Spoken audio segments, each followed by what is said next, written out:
خوش قسمتی نال جنازہ سنت دے مطابق ہو جائے.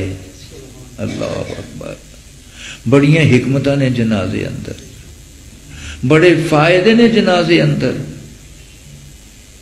نبی کریم صلی اللہ علیہ وسلم نے امت نو کچھ کم کرن دا حکم دیتا، انہاں اندر جنازے اندر شامل ہون دا بھی حکم دیتا کہ اپنے مسلمان بھائی دے جنازے اندر شامل ہویا کرو. شامل ہون والے نو بھی اللہ انعام دیندا ہے تے جدا جنازہ ہے او دے تے بھی اللہ رحمتہ نازل فرما دیتا ہے.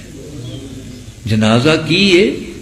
اللہ دی بارگاہ اندر ایک درخواست ہے، ایک گزارش ہے، ایک سفارش ہے کہ اللہ تو اپنے اس بندے نو یا باندی نو بلا لیا ہے، اگر ایدہ کوئی گناہ باقی رہ گیا ہے جدی اے معافی نہیں لے سکیا تے تو انہوں معاف کر دے. یہ درخواست کیتی جاندی ہے نا. حدیث اندر آندا ہے جس مسلمان دے جنازے اندر 40 مسلمان شامل ہو جان اللہ انہاں دی درخواست نو رد نہیں کرتا، اللہ معاف کر دیتا. شرط مسلمان ہون دیئے، نہ مرن والا مشرک ہوئے نہ جنازے اندر شرکت کرن والے مشرک ہون. مرن والا بھی مسلمان ہوئے تے جنازہ پڑھن پڑھان والے بھی مسلمان ہون تے 40 اگر جمع ہو جان مسلمان تے اللہ درخواست قبول کر لیندہ ہے، اللہ سفارش انہوں نے قبول فرما لیندہ ہے.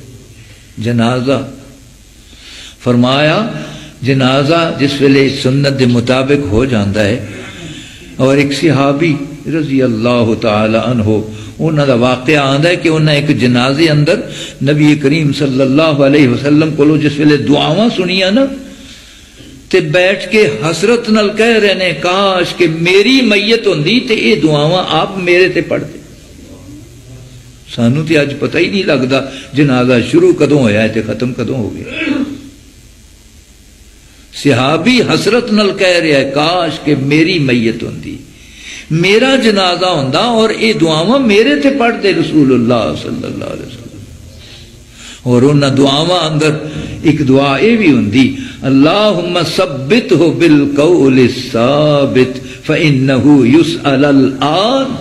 اللہ اسی اینو دفن کر کے واپس ٹرنا ہے تے اے دے کولوں تیرے اس نظام دے مطابق کچھ سوال پوچھے جانے نے، اللہ انہوں سوالوں دا صحیح جواب دین دی توفیق عطا فرماویں، انہوں ثابت قدم رکھی.